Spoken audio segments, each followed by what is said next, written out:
আসসালামু আলাইকুম রহমতুল্লাহি ওবারাকাতুহু ওয়া মাগফিরাহ। শাহে মদিনা দরবার শরীফ ইউটিউব চ্যানেলের পক্ষ থেকে সকলকে জানাই প্রাণঢালা অভিনন্দন ও শুভেচ্ছা মোবারক। কাছে কিংবা দূরে, দেশ কিংবা প্রবাস থেকে যারা যেখান থেকে দেখছেন সকলকে ধন্যবাদ। তো আজকে অন্য দিনের মতো আজও আমি আপনাদের মাঝে আরেকটি নতুন আলোচনা নিয়ে হাজির হয়েছি। সে বিষয়টি হলো আশিক মাসুকের মিলন খুবই মধুর কিভাবে করবেন। তো আশিক মাসুকের মিলন হচ্ছে আসলে খুব শান্তির মিলন। আশিক এবং মাসুক বুঝতে হবে কিভাবে করবেন, সে বিষয়ে কিছু কথা বলবো। সে বিষয়টি আলোচনা করার আগে শাহে মদিনা দরবার শরীফ ইউটিউব চ্যানেলটি আপনারা সাবস্ক্রাইব করে নেবেন। আর আগে যে মিডিয়াতে কথা বলতাম, ওই মিডিয়াটা পরিবর্তন হয়ে গেছে, যে কোনো কারণে সমস্যা হয়ে গেছে। এখন নিত্য নতুন আলোচনা শাহে মদিনা দরবার শরীফ, আমার নিজস্ব দরবার শরীফের নামেই ইউটিউব চ্যানেল খোলা হয়েছে। নিত্য নতুন আলোচনা এখানে প্রতিনিয়ত ইনশাল্লাহ পাবেন। তো চলে আসুন আশিক মাসুকের মিলন। আশিক মাসুক তো আপনারা বোঝেনি, আসলে খুব মহাব্বতের আপন মুর্শিদ, প্রিয় মুর্শিদ হচ্ছে মাসুক। আর আমি যদি পীরের জন্য পাগল থাকি তাহলে আমার নাম হচ্ছে আশিক। মানে সব সময় মুর্শিদের প্রতি পাগল থাকা, মুর্শিদের জন্য দেওয়ানা থাকা, মুর্শিদের জন্য মন উজাড় করে দেওয়া। তো এটা হচ্ছে মিলন। এখন মিলনটা কি সে বিষয় নিয়ে কথা, কিভাবে করবেন। মিলন হচ্ছে সাক্ষাৎ, মিলন হচ্ছে দিদার, মিলন হচ্ছে সরাসরি ভাবে উপস্থিত। তো মুর্শিদের দরবারে অনেক সময় যাওয়া হয়, মুর্শিদের দরবারে যাবেন, মুর্শিদের কাছে যাবেন, মুর্শিদের কথা শুনবেন, মুর্শিদের চোখে চোখ রাখবেন, মুর্শিদের মুখে মুখ রাখবেন, অর্থাৎ মুর্শিদের অঙ্গ প্রত্যঙ্গের দিকে খেয়াল করবেন।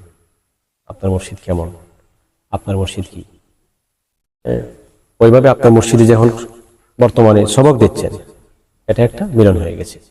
আরেকটা হচ্ছে আপনার মারিফতের মিলন, এটা আধ্যাত্মিকতার মিলন, রুহানিয়াতের মিলন, কলবের মিলন, শান্তির মিলন। সব কথা ইউটিউবে বলা যায় না, তারপরে আমি বলছি কিভাবে করবেন। নিরিবিলি, নির্জনে, একাগ্র চিত্তে দয়ালের চরণে বসবেন। চরণে বসে সমস্ত এগুলি আপনার ব্যক্ত করবেন। আপনি কি চান আপনার মুর্শিদ জানে, আপনার মনে কি আসা আপনার গুরুজনে জানে, আপনার দয়ালে জানে, আপনার বাজানে জানে। তবে আপনার বক্তর মতো বক্তে হতে হবে।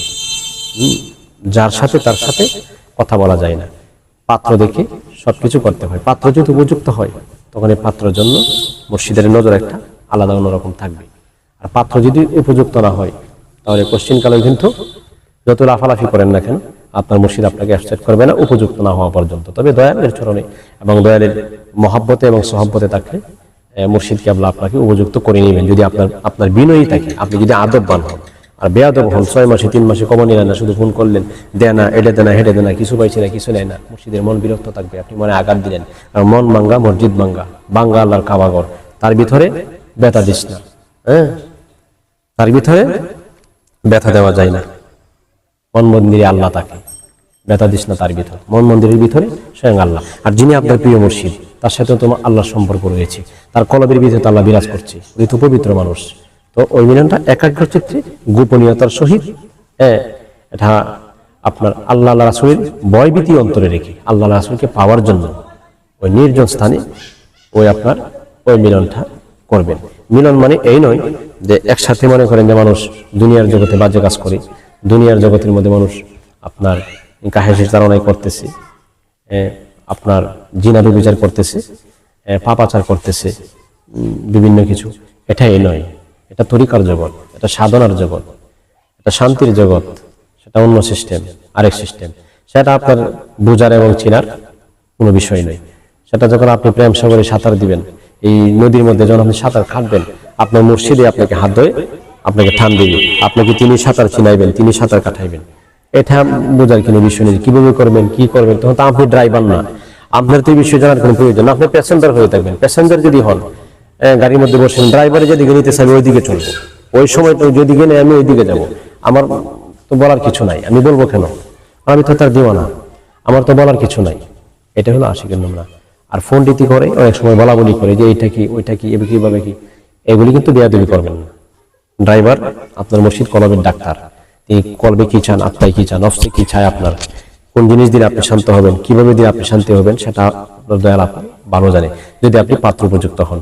আর যদি মনে করেন আপনি পান না, আপনি দিতেছেন না, আপনি করতে মানে আপনি এখনো নিজেকে সংযোজন করতে পারেন নাই, আপনাকে সংশোধিত করতে পারেন নাই, নিজেকে নিজে এখনো আপনি পরিশুদ্ধ করতে পারেন নাই, বহু দূরে পড়ে আছেন। এইটা নিজের মধ্যে দাবিত করবেন না, কইরা মুর্শিদের উপর চাপাই দিবেন না।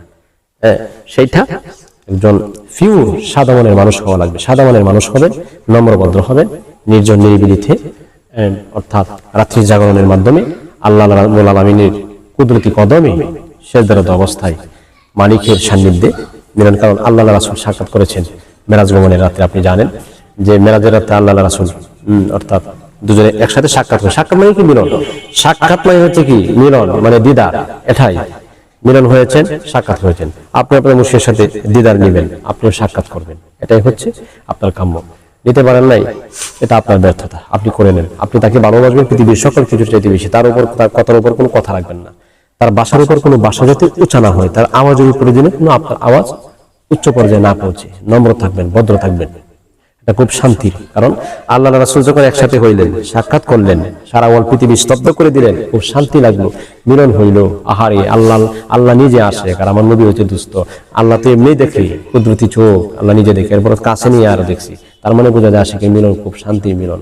এজন্য আল্লাহ রাসূলকে পাওয়ার জন্য পরিশুদ্ধ নামাজ নাই, রোজা নাই, পর্দা নাই, পশিদা নাই, জিকির নাই, দুরুদ নাই, পবিত্রতা নাই, স্বামীর খেদমত নাই, আবার স্ত্রীর পুরোপুরি হক আদায় নাই, তারা আবার পীর ভাই পীর বোনে মিলে কি আশেক মাশক করে। নাউজুবিল্লাহ, গুমরাহি নুমরাহি, ছি ছি ছি।